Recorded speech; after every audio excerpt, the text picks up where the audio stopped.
Yo, yo, yo, what's that word? This is 12 Minute Podcast back with you with another video. The number five LSU Tigers, per the coaches poll, top 25. If y'all haven't watched any of my videos, go subscribe to the channel. Watch my other scheduled predictions. We all the way up to six, with this being the fifth one. I just did USC earlier today. LSU fans, y'all tune in, subscribe to the channel, get in the comment section, let me know what y'all think. So, as we discussed in every previous videos, we're going to go by four main points, with the first one being how LSU matches up with their rivals. Now, LSU first rival is Auburn. We still don't know who Auburn's starting at quarterback. Auburn fans, get in the comment, let me know if it's going to be Robbie Ashford, who started some games last year after transferring. We're going to see how Hugh Freeze works this Auburn offense. We know him coming from Liberty that he can scheme up an offense, especially what we've seen at Ole Miss. And he's going to have his playmakers getting the football. We got to see how that Auburn defense is going to shake out. You know, Auburn recruits well. They always have talent. So I expect some unexpected playmakers to step up this year, but I don't know if it's going to be a great year on the Plains. As we know, they always have a difficult schedule, like games against LSU. I think LSU matches up really well. I want to see how the run game works out for LSU early in the season. I think that's going to be ultra important because we know they have a talented receiving corps. Um, the next rival would be Ole Miss. Ole Miss. You guys know, again, if you watch my previous videos, I'm extremely high on Ole Miss and Lane Kiffin, especially with them having a multitude of talent and veteran experience at the quarterback position. And I believe that talent at the quarterback position is going to be able to attack what's perceived as the LSU weakness, and that's the defensive secondary. And we'll talk about that a little bit more later in the video. And LSU, um, and Ole Miss is going to have an extremely talented running back, quite possibly the most talented one again in Quinshawn Judkins. Um, I think that's what they're going to focus on throughout the season. Um, and Ole Miss is going to have to focus on it in this game against LSU, trying to test and see. By this time, Mason Smith should be fully healthy. Makai Wing on that defensive line, Deshaun Warmack, and a couple of other guys, Harold Perkins, of course. So that defensive front seven is solid. So overall, I think it's going to be an exciting game. I predict this game to be really high scoring. Um, y'all see my schedule prediction at the end. But I think they match up really well. I think it's going to be a really exciting game. And finally, LSU Bama. You know, LSU escaped with a win last year over Alabama via freshman tight end Mason Taylor. Um, I think he's going to be a key part of the offense this year again. So that's going to be have to be something that Bama looks out for. Even though I think the Bama defense is going to greatly improve this year with addition of Kevin Steele at defensive coordinator, I just think they're going to be more aggressive. And even though they had a multitude of talented players last year, it doesn't seem like they were up to the Bama standard of being coordinated, and I expect that to change this year. So with all the talent that they have, I expect them to take a step forward, especially in the secondary. And we know LSU is going to try to attack that secondary with their great receiving core. I think Bama's going to be ready for that. Um, but I also think LSU defense is going to really get after the Alabama offense. Depending on who the Bama quarterback is going to be right now, if you look at my Bama preview and my Bama schedule prediction, I predicted Jalen Milroe to start. I think it's going to be one of the best games again of the season, as it always is between these two heavyweight titans. Next, we're going to talk about the potential upsets on the season. First, starting off the gate, week one against Florida State, neutral site Camping World Stadium in Orlando, Florida. This is going to be an extremely interesting game. Of course, we know that FSU, Florida State, got the win last year over LSU. A real sloppy game. Brian Kelly's first game, those coordinators' first game. But, you know, it was assumed that LSU came in with more talent than Florida State. Florida State had a lot of transfers, so I know that's hard to scheme for when you don't have it on film, or a team that's had players there for years and you see the repetitions and how they want to play. You go back to other institutions, but it's really not the same when you're putting those players in a new scheme around new players. And with Florida State also having a week 0 game against I can't remember from last year, Duquesne against Duquesne. So they had some film of it, but again, first possession on defense, losing one of your best players, if not your best player, Mason Smith, celebrating a tackle, tearing his ACL that ultimately affected the game last year some. Um, and then the rest of LSU season, which turned out to be a good season regardless. But at the same time, Florida State has added a lot through the transfer portal. Um, they finished the last 6 games of the season going over 200 yards per game, generally dominating their competition the back half of the schedule. Besides SEC sized teams like Oklahoma and Florida, so we're gonna have to see um, how it plays out in that first game. Is on the road. You like to think since it's in Florida, there's going to be a lot of more Florida State fans on that game. It's going to feel more like a Florida State home game. And again, I don't know why they don't play these games home and home at the end of the day. I'm not saying I don't like neutral site, but I prefer, being on these college campuses. Jordan Travis coming back, I believe a second team All ACC. Johnny Wilson, a second or first team All ACC.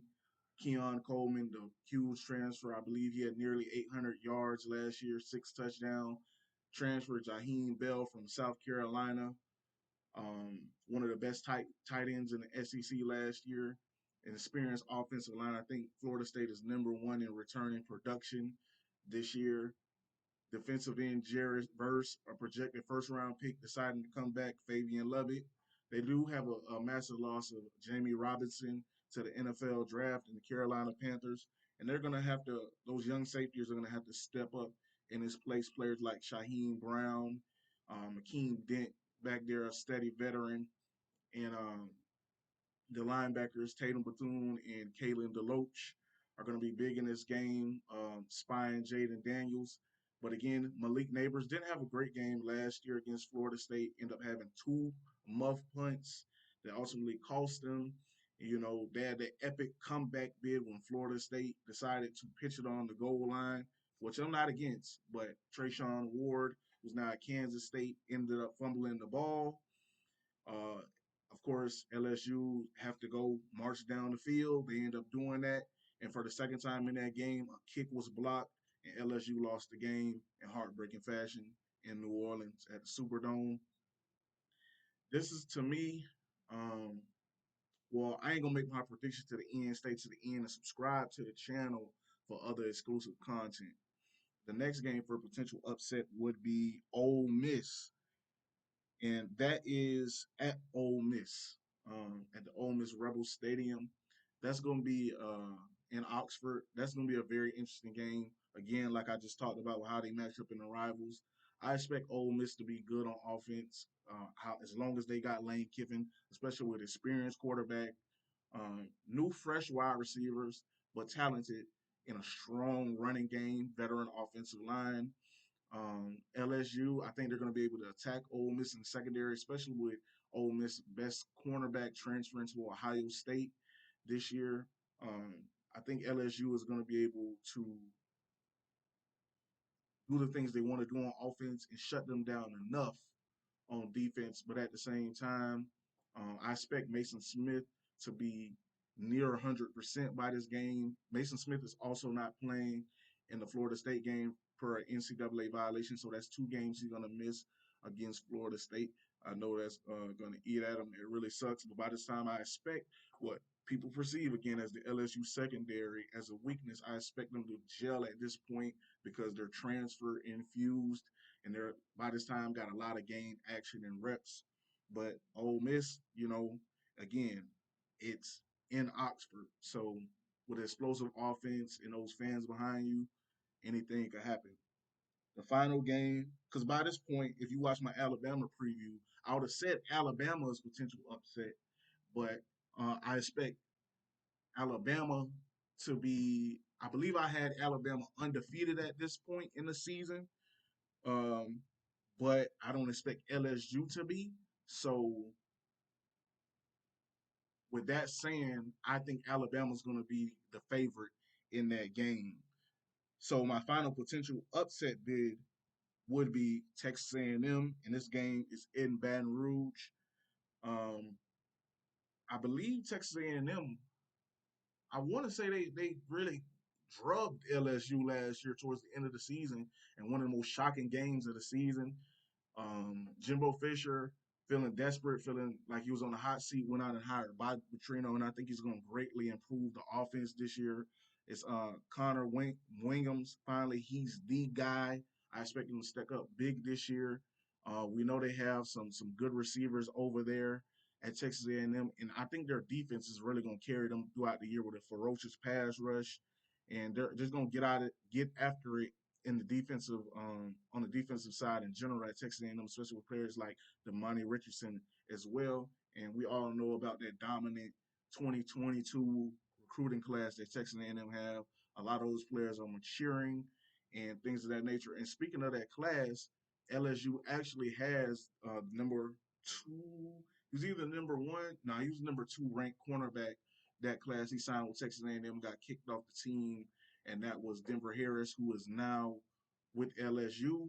There was a situation that happened earlier in the offseason with Denver Harris. It was reports initially that he might have been kicked off the team, but apparently they're going to internally discipline him, and he's been back at practice.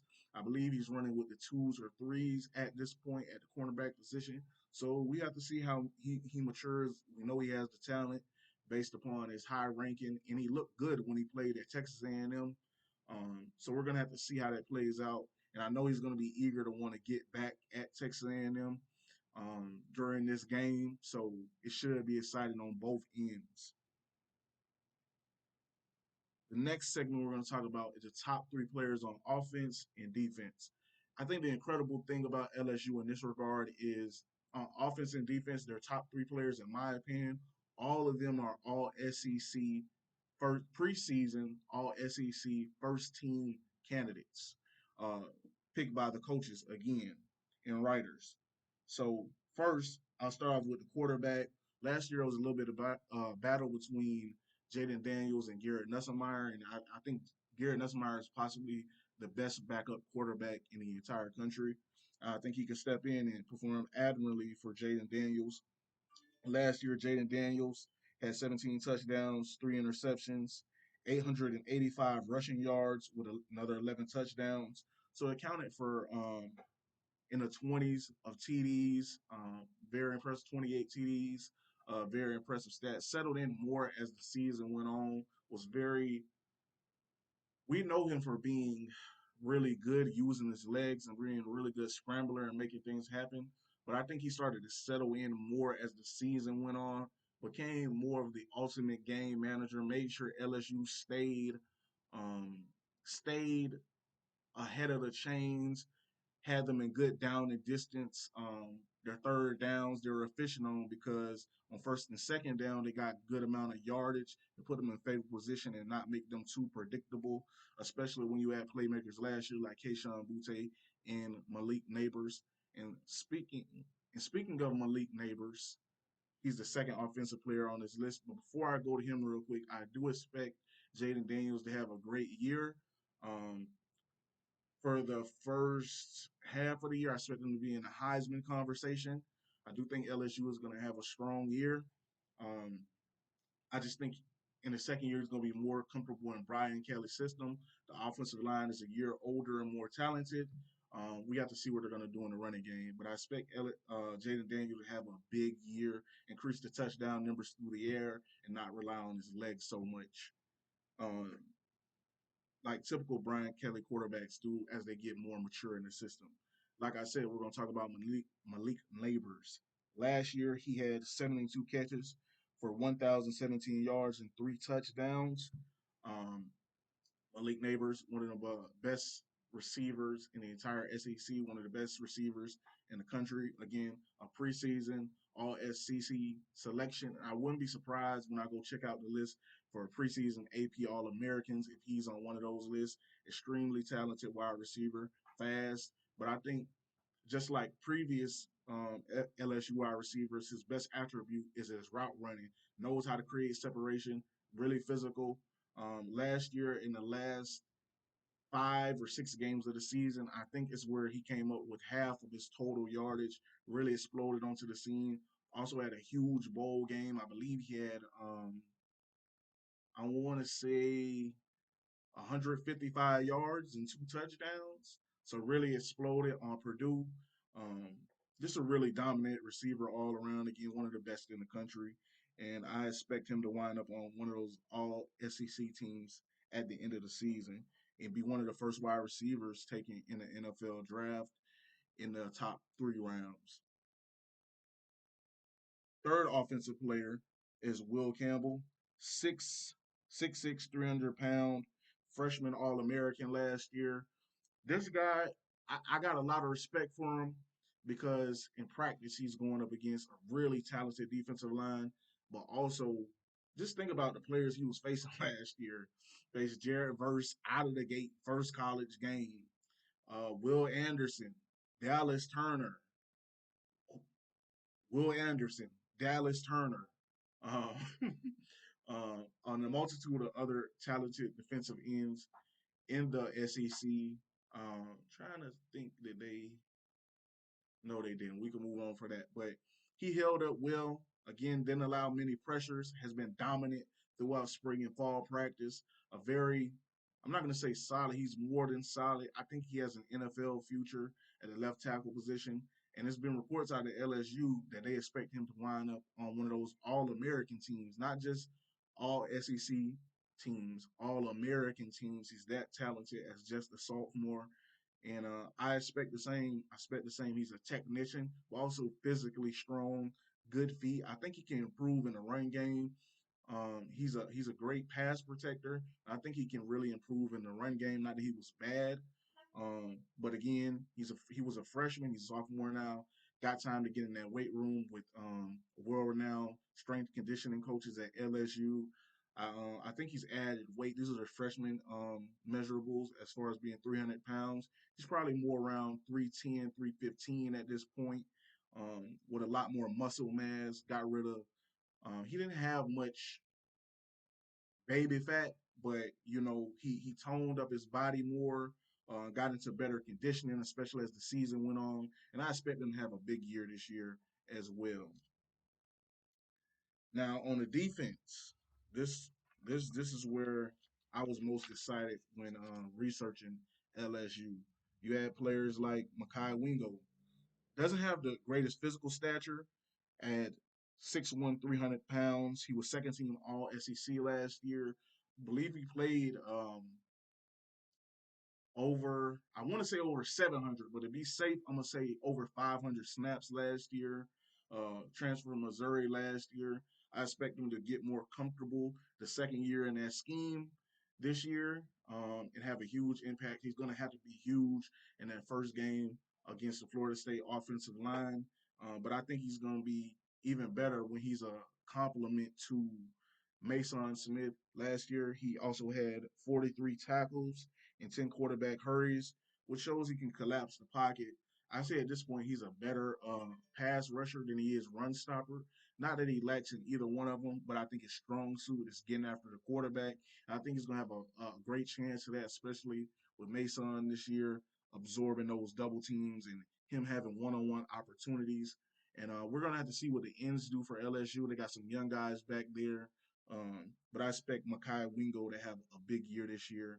And like I've mentioned a few times already, Mason Smith, he got suspended. He's suspended for the first game against Florida State for um, something about an NCAA violation for improper benefits.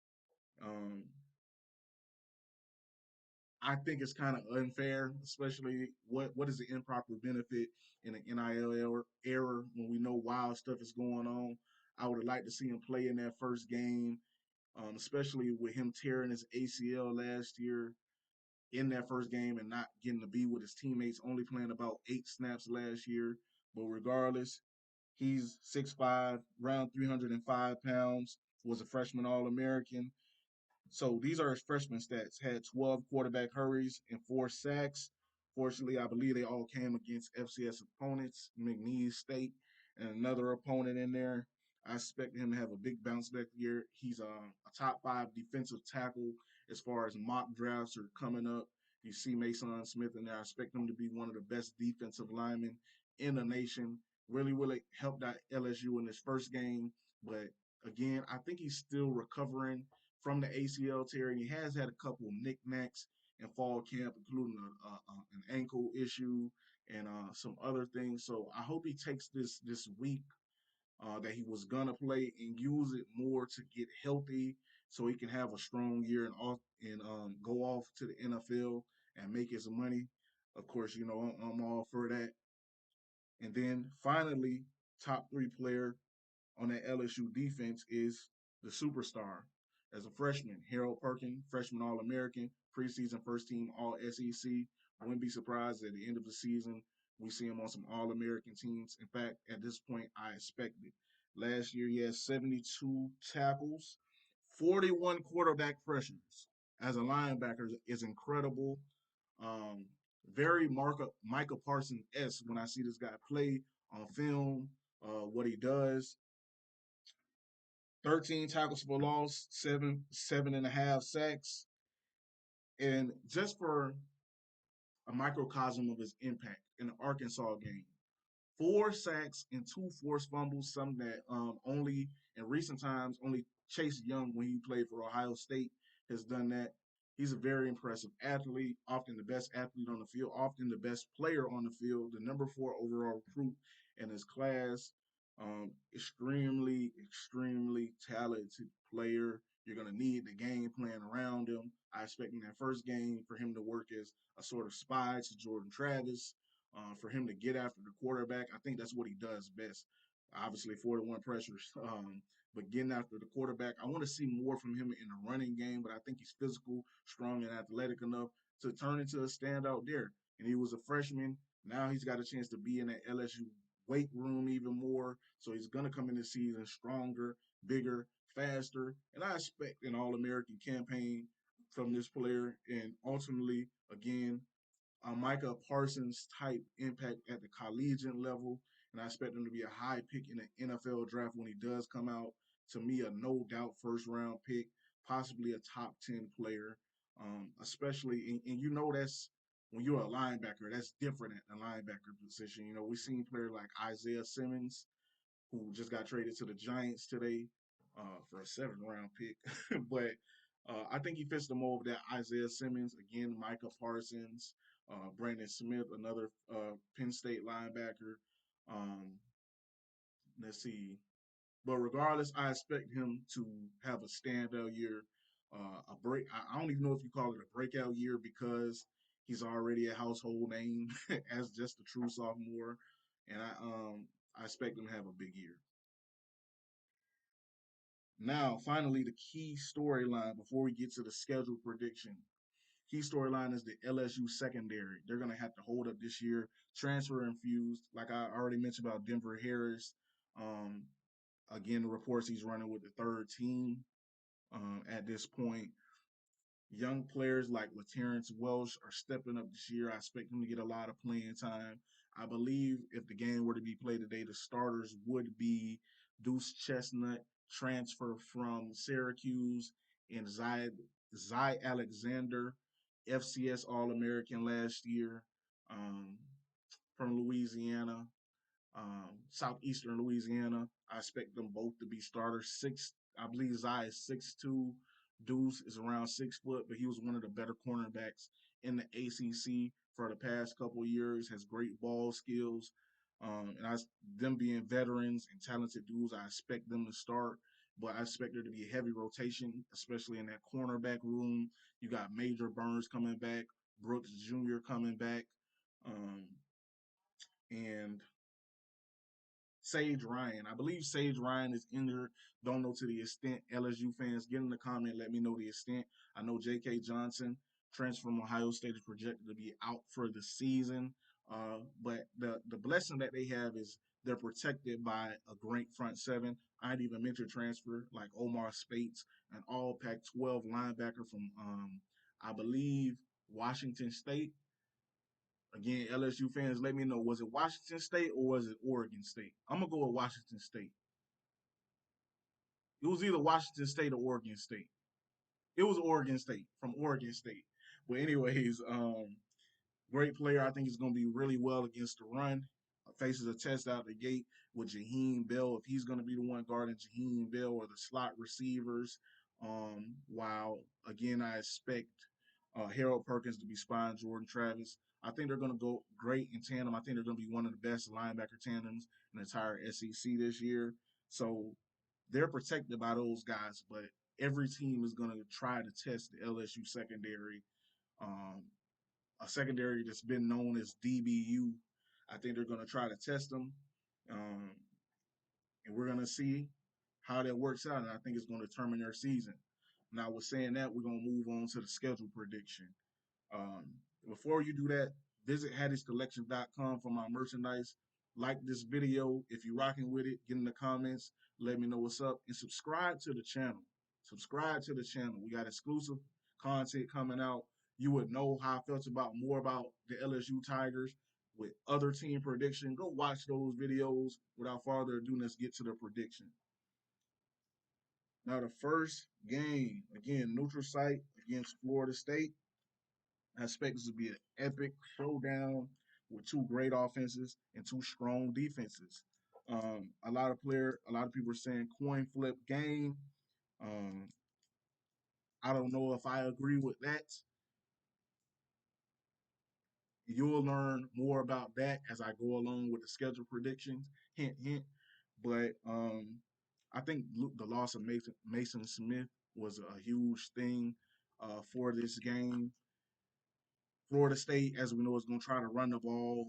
As we know, Mike Norvell teams love to do this as a neutral site game. Florida State showed me a lot with winning in Louisiana last year, especially how the fans showed up. And I expect there to be more Florida State fan this year. It's going to be a lot of recruits in the stands. And Florida State knows they have to get off to a hot start with LSU and Clemson in that first month.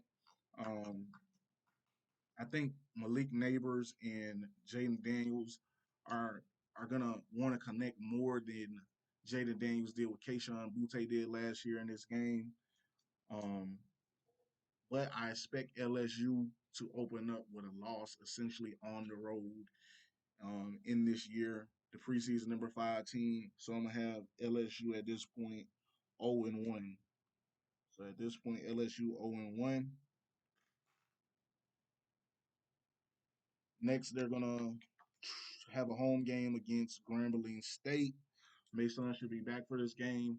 I don't expect Grambling to put up much in the fight. I expect LSU to out physical them. And this game to be pretty much overweight in the second quarter. I got LSU bouncing back and be 1-1.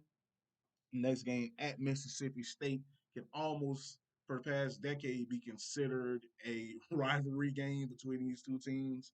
Um, I got I want to see how Mississippi State's defense is this year, even though I believe his name is Zach Arnett, taking over from head coach Mike Lease, rest in peace. But I want to see how that defense shapes up against the LSU offense. But right now, I think, especially with questions in the secondary, but I think LSU is still going to be hungry, trying to bounce back really hard after what I project to be a loss to Florida State, and I think they're going to be 2-1 at this point in the season. Then you have Arkansas. I love Arkansas. KJ Jefferson, Raheem Sanders. I'm not sure who Arkansas as wide receivers. I want to study them a little bit more. Of course, Arkansas is known for having a physical, large offensive line, especially with Sam Pittman. That's his name. I want to say his name as head coach.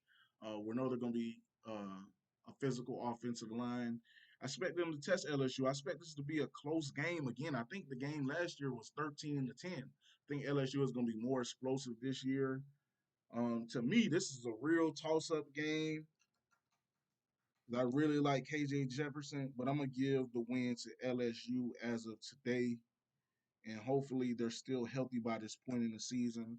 or I think it could be, you know what I'm saying? It can go either way, but you can say that about any team. And that game is at home in Baton Rouge. That's another reason that I'm going with the LSU Tigers. LSU fans, get in the game, get in the comments and let me know if that game is going to be a night game. So at this point, I got LSU at 3-1. Then we have at Ole Miss, a potential up trap game. But I don't think they're gonna be trapped. This is a rivalry game. It's in Oxford. I expect Ole Miss to show up for this game. I expect LSU to show up for this game. I think this is gonna be one of the best games of the entire college football season. Um, hmm, this is gonna be a really tough game. Um, Quinshawn Judkins. I expect Jackson Dart to start for Ole Miss. I think LSU pulls out this game. So I got LSU at this point being 4-1. Yeah, I got LSU at this point being 4-1, and a big win in Oxford. Then them playing Missouri. I expect Missouri to be improved this year, um, but not enough to beat LSU. I think LSU is really going to be hitting their stride by this point. And this game is at Missouri, but I don't think that's going to have much of a difference. I think this is going to be a big Malik Neighbors game. So at this point, I got LSU at 5-1. Then we have the Auburn Tigers, the Tiger Bowl. um, and Auburn, you know, is a rival of LSU. I think they're really going to try to stress and attack that LSU secondary as every team again is going to. But I don't think they're going to have much success. By me personally, I think Harold Perkins by this point they're going to be talking about him in the big Bernardic Nagarsky Award front runner by this point in the season. So I got LSU winning this game, and I believe being 5-1 at this point. Let me see. No, 6-1. 6-1 at this point versus Auburn, and then they play Army. Honestly, I got LSU winning this game. I think they're going to out talent Army, and they're going to be 7-1 at this point. Then the big game at Alabama at Bryant-Denny Stadium. Woo! That's going to be a tough game. That's going to be a game right there. But I want to see what Alabama does at quarterback. Of course, I like their receiving court with Jermaine Burton, their tight end court with Niblick at tight end. Um, man, I think Alabama has decent running backs, not Alabama level running backs, but talented dudes, especially the 5-star freshman from Lehigh Senior High School. His name is escaping me now, even though I'm a Lehigh native, it's escaping me now, but I know it's going to come back to me, and I don't want to disrespect him. He's a really talented freshman, but again, he's a freshman going up against the defensive line with Makai Wingo, Mason Smith, again, Harold Perkins. Um, man, this is at Bryant-Denny Stadium again. You know what? I said they were 7-1. I got LSU being 7-2. I think Alabama's gonna get revenge this year. I want to see what Jalen Milroe does at quarterback. But I got Alabama getting their revenge this year just because LSU has one of the most talented wide receiver corps in the nation, but you know, you arguably got the best defensive back, if not the best defensive back outright out there in Kool-Aid McKinstry this year. I think he's going to do well on Malik Neighbors. If not, they even each other out. And then LSU secondary receivers like what's his name? I want to say his name is. Ooh, he's thin. I think he's 6'4", around 190 pounds. It's either Edwards or Marshall is his last name. Talented receiver. Kyron Lacey is out there. Aaron Anderson, the transfer from Alabama as a sophomore. So they got talent, but you know Alabama is going to be out there. Terrion Arnold, Caleb Downs, um, a lot of those young players. I expect to step up, and I expect that pass rush to be very ferocious. Dallas Turner versus Will Campbell is going to be a great matchup this year. Chris Braswell in the middle for that Alabama defense. um, with his counterpart again being Harold Perkins. This again, I say this a lot. I really love college football. It's going to be one of the best games of the season, but I got Alabama pulling it out, and then LSU being 7-2 at this point. Don't hate me, LSU fans. I'm just keeping it real. Then versus the Florida Gators. I think what tips the Alabama game too again is in Bryant Denny Stadium. They LSU returns home at this point to the Florida Gators. I don't have much faith in the Florida Gators and Billy Napier this year, but I think that defense is going to be improved with Armstrong. 30-year-old coordinator did very well at Southern Miss last year. It's just the offense. I think they're going to try to run the ball this year. I believe you have to with Graham Mertz at quarterback. I don't expect much from their receiver corps. Ricky Pearsall is the only proven one. They do have some talented freshmen. I don't think their offense is going to score many points, especially when they're trying to run the ball. Florida has Trevor Etienne, and I think Johnson, again, the transfer running back from Louisiana, who had a great year last year. I think they're going to be one of the most talented dynamics running back tandems in the country this year. But the offensive line, in my opinion, isn't as good as last year, especially when you have second round picks like Osiris Torrance off to the NFL, Tarquin, who's off to USC, and I think they had another one, last name White, that went off to USC, that transferred to USC. Did pick up the Baylor transfer, um, Florida, I'm speaking on, in the transfer from Alabama as well.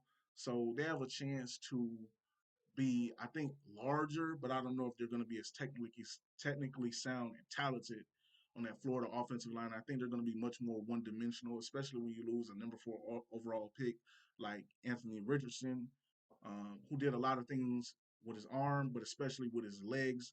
Hard to bring him down. Graham Mertz doesn't fit that mold, but I do think Florida's going to run more of the offense that they want to run with Billy Napier this year, with bubble screens, short passes, um, maybe some throws to the intermediate level, and they're gonna run the ball. They're gonna run the ball. They're gonna try to establish the run and be dominant. Um, and this is damn near a rivalry, in my opinion, at this point, with how these teams traded blows over the years. But at this point, I got LSU being 8-2 in this game. I think they actually win that game handily, to be honest with you, against Florida. Then we have Georgia State, a tune-up game. With all due respect to Georgia State, I got LSU being 9-2 at this point. Then a big game, and that game versus Georgia State is at home in Baton Rouge. This game versus Texas A&M is also at home to end the season. I got LSU 9-2 to this point. That game versus Texas A&M to me is going to determine. Um,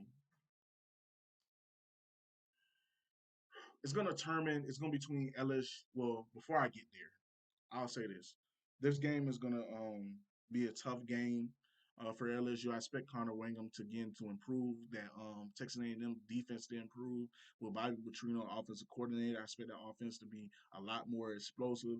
I think Texas A&M is going to be tested throughout the season. A big showdown in Week 3 against Miami, who I think they're going to drub. But I digress.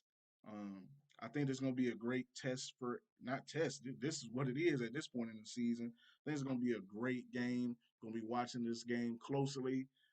Harold Perkins is going to have to be a factor in this game, and I expect them to be. Um, I think by this point you see some freshmen. They got seasoned under their belts by this point, and they're going to be big contributors for LSU in this game. Um, by this point, Jimbo Fisher, I believe the whole next season he's going to be on the hot seat. So at this point, I'm going to pick. I'm gonna go. This is at home in Baton Rouge. I'm gonna go with LSU to win this game and finish the year 10-2. LSU fans, get in the comments. Let me know how y'all felt. I'm open for the discussion. Anything y'all want to say? Was I tripping? Was I on point? Subscribe to the channel. Subscribe to the channel. Like the video. I appreciate the support. Again, I got LSU going 10-2. Thanks.